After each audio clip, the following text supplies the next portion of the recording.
Assalamualaikum warahmatullahi wabarakatuh. Perkenalkan, nama saya Nur Hayati. Saya dari kelas manajemen A reguler semester 6. Di sini saya akan menjelaskan tentang salah satu materi dari mata kuliah Sistem Informasi Manajemen, dengan beberapa hal yang akan saya bahas dari tugas poin A, B, serta tentang cara membuat standar operasional prosedur. Mari kita bahas satu persatu. Di bagian A, kita akan mengetahui apa sih itu Standard Operating Procedure atau SOP. Menurut pendapat ahli, di antaranya yaitu menurut Arini T. Sumuhadiwijojo 2015 menjelaskan bahwa Standard Operating Procedure atau disebut juga sebagai prosedur adalah dokumen yang lebih jelas dan rinci untuk menjabarkan metode yang digunakan dalam mengimplementasikan dan melaksanakan kebijakan dalam suatu organisasi seperti yang ditetapkan dalam pedoman. Ada pula, menurut Ani Sailendra 2014 memberikan batasan bahwa SOP dapat diartikan sebagai panduan proses kerja yang harus dilaksanakan setiap elemen perusahaan maupun instansi. Selanjutnya ada dari menurut Laksmi 2018, Standar operasional prosedur adalah dokumen yang berkaitan dengan prosedur yang dilakukan secara kronologis untuk menyelesaikan suatu pekerjaan yang bertujuan untuk menyelesaikan suatu pekerjaan yang bertujuan untuk memperoleh hasil kerja paling efektif dari pekerjaan dengan biaya serendah-rendahnya. Nah, ada pula di sini saya menuliskan menurut Arni P.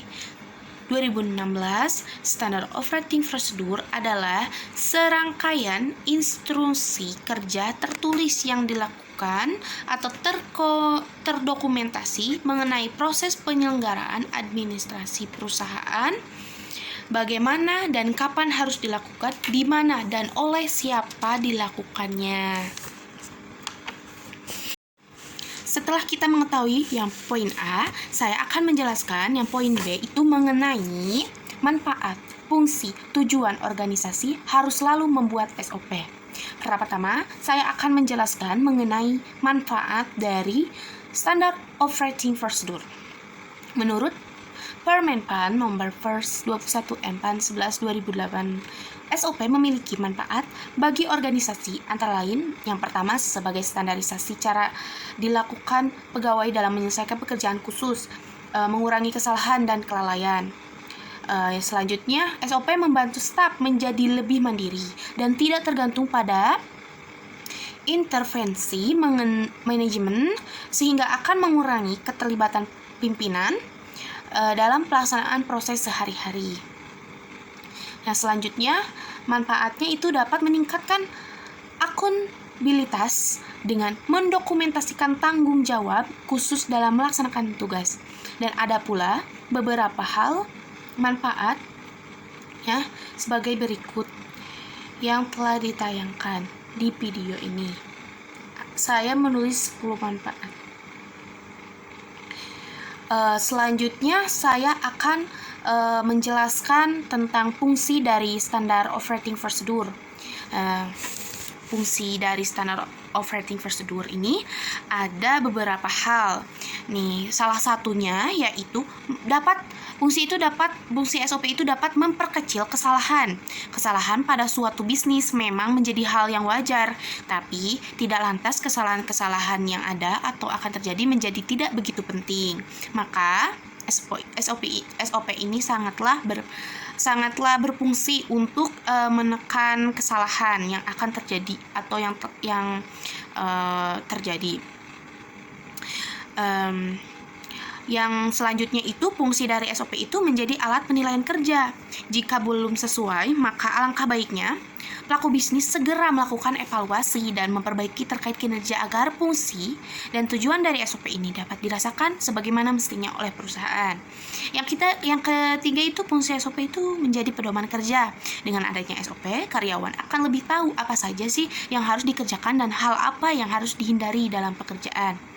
Yang selanjutnya, yang keempat, yaitu fungsinya itu menjadi dasar hukum. Apabila karyawan sudah bekerja sesuai SOP, namun terjadi sesuatu akan menjadi pertimbangan hukum tertentu dari perusahaan itu tersendiri. Fungsi lainnya yaitu sebagai informasi hambatan kerja. Nah, SOP tidak hanya berisi prosedur yang berlaku saja, tetapi juga soal kemungkinan nih yang terjadi saat SOP ini berjalan. Contohnya seperti hambatan dan kendala yang bisa saja terjadi pada karyawan. Yang terakhir ini fungsinya yaitu sebagai pengontrolan disiplin kerja. Dengan diberlakukannya sanksi, secara tidak langsung membuat karyawan ini menjadi lebih disiplin dalam menjalankan tugas-tugas yang diberikan.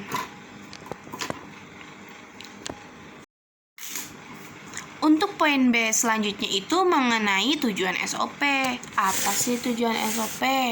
Tujuan pembuatan dari SOP adalah untuk menjelaskan perincian atau standar yang tetap mengenai aktivitas pekerjaan yang berulang-ulang yang diselenggarakan dalam suatu organisasi. Menurut Fajar Nuraini 2016, tujuan pembuatan standar operating procedure adalah sebagai berikut. Ada beberapa hal, yaitu tujuannya sebagai konsistensi. SOP dibuat agar setiap pelaksana, petugas, pegawai mengenai standar yang telah ditetapkan sehingga mereka mampu menjaga konsistensi dan tingkat kinerja petugas, pegawai, pelaksana, atau tim. Ya, yang kedua itu selanjutnya tujuan SOP itu sebagai kejelasan tugas nih. Kejelasan tugas seperti apa? SOP dibuat agar setiap pelaksana, petugas, pegawai mengetahui dengan jelas peran dan fungsi tiap-tiap posisi dalam organisasi. Selanjutnya itu tujuannya buat kejelasan alur. SOP dapat memperjelas alur tugas, wewenang, tanggung jawab apa saja dari masing-masing pelaksana, petugas maupun pegawai terkait.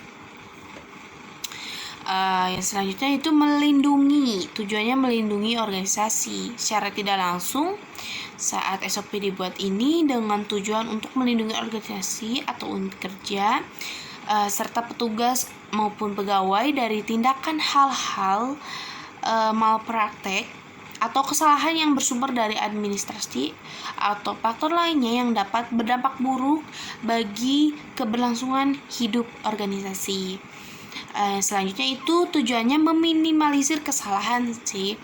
Dengan kejelasan tugas, alur, tanggung jawab, dan wewenang, maka setiap pelaksana, petugas maupun pegawai dapat meminimalisir atau menghindari kegagalan, kesalahan, keraguan, dan duplikasi dalam bekerja. Selanjutnya, tujuan dari SOP itu untuk penyelesaian masalah. SOP berisi aturan dan batasan-batasan tertentu. Biasanya dalam pelaksanaannya terjadi gesekan antara karyawan yang menyebabkan konflik yang berkepanjangan. Selain perlu adanya campur tangan supervisor atau atasan, SOP juga dapat dijadikan landasan agar setiap karyawan dapat bekerja sesuai koridor kembali, yaitu tunduk pada aturan dan batasan sesuai SOP. Terakhir yaitu tujuannya untuk batasan pertahanan. Terkadang banyak pihak eksternal yang dengan seenaknya ingin mengetahui hal-hal yang sifatnya sangat privat bagi perusahaan. Selanjutnya saya akan menjelaskan mengenai bagaimana sih membuat SOP, standar operating procedure ini. Nah, sebelum kita membuat standar operating procedure, kita harus mengetahui nih beberapa hal mengenai arti dan lambang flowchart dalam membuat SOP. Di sini ada beberapa lambang serta artinya, seperti tanda panah ini nih. Artinya namanya itu flow direction symbol. Artinya yaitu simbol yang digunakan untuk menghubungkan antara simbol yang satu dengan simbol yang lain. Simbol ini disebut juga connecting line. Yang kedua ini ada terminator symbol, yaitu simbol untuk permulaan atau akhir dari suatu kegiatan. Yang selanjutnya namanya ini konektor simbol, yaitu simbol untuk keluar masuk atau penyambungan proses dalam lembar atau halaman yang sama. Dan ada nih beberapa simbol atau lambang serta artinya yang saya tampilkan di video ini.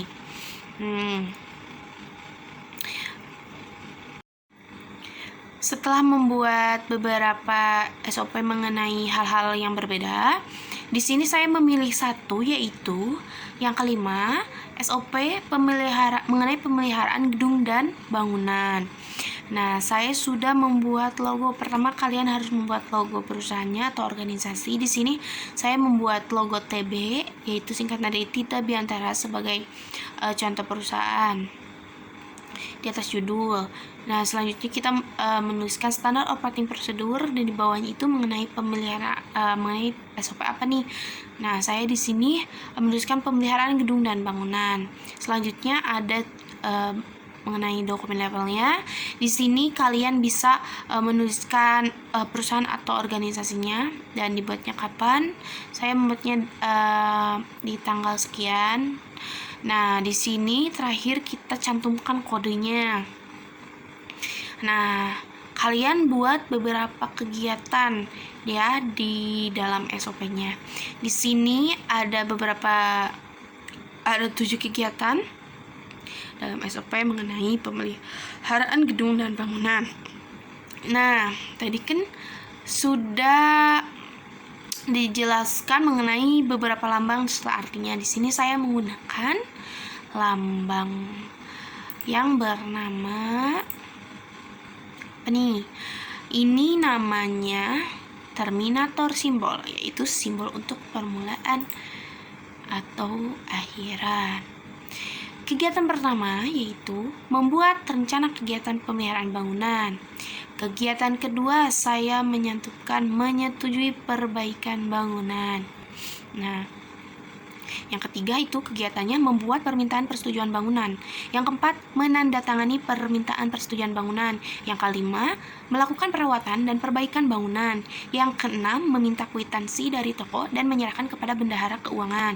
Yang terakhir, mengarsipkan permintaan perawatan dan perbaikan. Nah, kita tulis nih pihak terkaitnya apa saja. Di sini saya menuliskan Kasbag Umum, staf bagian keuangan, serta Dan yang terakhir ini kita cantumkan nih beberapa dokumen dari kegiatan tersebut. Yang pertama itu ada data rencananya, dokumennya itu masuk ada data rencana kegiatan pemeliharaan bangunan.